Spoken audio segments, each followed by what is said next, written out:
Here's the definition of success and failure. Just make this note. Here's failure. A few errors in judgment, repeated every day. I'm with my father. I think I told this story the last time I was here. My father, 88 years old, he's never been ill, still hasn't retired. Not long ago, midnight, we're getting ready to go to bed. We've drilled a new well, got some extra water, got some more acres going. He's all excited. At midnight, we're getting ready to go to bed. My father's eating what he calls his midnight snack. A little bite to eat before you go to bed. Don't have to go to bed hungry. And I'm watching him eat this midnight snack. Guess what he had? An apple, a few graham crackers, and a glass of grapefruit juice. I said, no wonder my father's so healthy. My mom taught us all those good health practices. Taught me when I'm growing up, right? I'm an only child. I've never been ill. Passed the big 5-0 some time ago. My 2 daughters, 32, 33, never been ill. My grandkids, never been ill. I'm telling you, the legacy lingers on. As I watched my father have this midnight snack, suddenly occurred to me, an apple a day keeps the doctor away. Good question for this intelligent audience. What if that's true? You say, well, Mr. Rohn, if that's true, that would be easy to do. Then what's the problem? It's easy not to do. It's easy not to adopt it as your own personal philosophy. Or the guy messed up the saying. Guy says a Hershey bar a day. Say, no. No. You've been watching too much television. It is not Hershey bar. You got to be smarter in philosophy than to fall for the Hershey bar a day when it's an apple a day. You got to be smarter than that. And if you make that kind of an error in judgment every day for 6 years, I'm telling you, it'll accumulate into disaster. Sometimes the first year you say, well, you know, I'm so healthy now, what difference is it going to make? You got to be smarter than that. Just because disaster doesn't fall on us at the end of the first day doesn't mean disaster isn't coming. You got to be so smart that you look down the road and say, will the errors in my present judgment of philosophy, what's that going to cost me in 1 year, 6 years, 1 month, 6 months?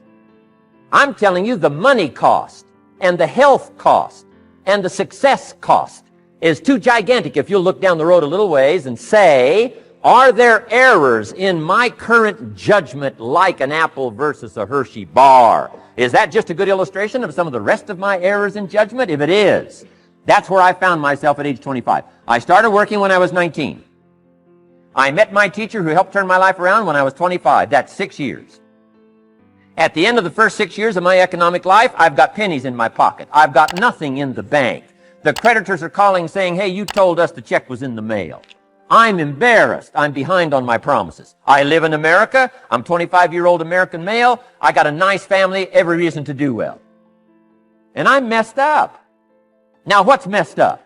I used to think it was the community that was messed up, and the country was messed up, and the government was messed up. If those Democrats ever get in the White House, that'll really mess things up. If the Republicans stay in power, that'll really mess things up. The economy was messed up. Interest rates are messed up. I thought all this stuff was messed up. Then I found out that's not what was messed up. I was criticizing the only thing I had to work with. What was really messed up was my own personal philosophy. My own errors in judgment in my own personal philosophy brought me in 6 years to pennies in my pocket, nothing in the bank, and trying to explain why I wasn't doing well living in America, 25-year-old American male, got a family, every reason to do well. Now, once I understood this, here's the formula for failure: errors in judgment, being lax about developing your own personal philosophy. I'm telling you, it's called accumulated disaster. It doesn't matter whether it's your health or your bank account. Guy's got an empty bank account, probably has high cholesterol. Why? Over the last 6 years, he never paid attention to either one. And it doesn't matter whether it's a dollar, or whether it's your money, or whether it's your cholesterol count. All you got to do is commit the errors, and just because disaster doesn't fall on you at the end of the first day that you don't eat an apple. You say, well, I didn't eat an apple today, and tonight I'm not ill. Well, you got to be brighter than that. Someday you got to leave first grade. The reason we make those first grade desks so small so they won't fit at age 25. I mean, right? You don't belong here anymore. Now let me give you the secret to success. The formula for failure: a few errors in judgment repeated every day for 1 month, starts the weakness, starts the disaster process. You can imagine what happens in 6 years. Now here's the formula for success. A few simple disciplines practiced every day. And you've started a whole new process called a whole new life. A few simple disciplines practiced every day. And if you decide today to go for the apple instead of the Hershey bar, I'm telling you, you have begun the process of turning your life around.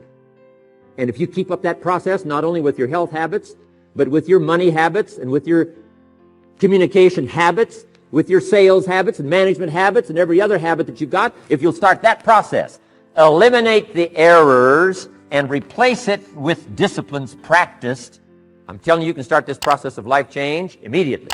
After today, you don't ever have to be the same again. Only by choice.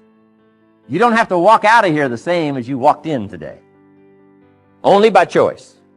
You can start a whole new process. And you say, well, Mr. Rohn, is it that simple? Yes, it's that simple. Where else would you start but with an apple? You don't have to start with something staggering. What if you should be walking around the block for your good health and you don't? What'll that do in 6 years? I'm telling you, the word is disaster. You could and you should and you don't. Here's an even stronger word. You won't. Don't might mean you're careless. Won't probably means you're stubborn. And either one's called disaster.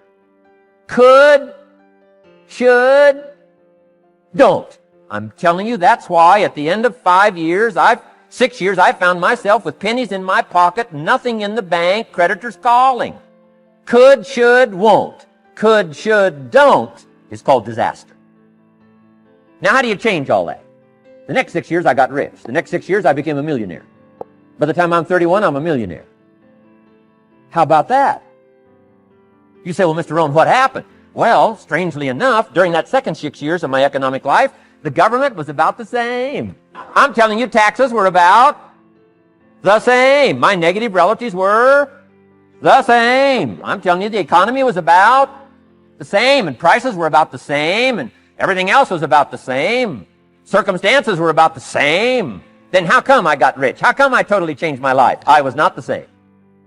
Somebody says, well, what did you go to work on to do all that? I started with my philosophy. I started amending my errors by doing some better thinking, changing my mind, coming up with ideas that I didn't have before I met my teacher. And once that whole process started for me, I'm telling you, I changed my whole life. Within a 6-year period, I was never the same. And I've kept up that process all these years. One of the reasons why I'm here is to continue my craft. I don't want the day to come someday somebody says, you should have heard Jim Rohn 10 years ago when he was really terrific. Guess what I want people to say? I heard him 10 years ago, but you should hear him now. I'm telling you, the man works on his craft. I'm telling you, the man's done some extra reading. I'm telling you, the man doesn't miss a trick. I'm telling you, he's worked hard on himself. That's why he's able to deliver like he does. The same thing can happen for you as a teenager. It can happen to you as a mother, as a father, as a business person, as a salesperson, running a business. Doesn't matter. Management, wherever you find yourself. This is the process called personal change. And what I say to start with is start with your own philosophy. Your philosophy is going to determine whether or not you go for the disciplines or continue the errors that's called potential disaster. And everybody has it within their power. Well, it was so happy for me to find out at age 25, Mr. Shove said, Mr. Rohn, you don't have to change countries, but you do have to change philosophy. And if you'll change philosophy, not country, you can turn around your income, you can turn around your bank account, you can turn around your skills, you can become capable, powerful, sophisticated, healthy, influential, all the other equities that you could possibly want out of your life. You don't have to ask for another planet. You don't have to ask for another country. Just ask for another book. Ask for another seminar. Ask for another idea. And you can start this whole process of personal life change.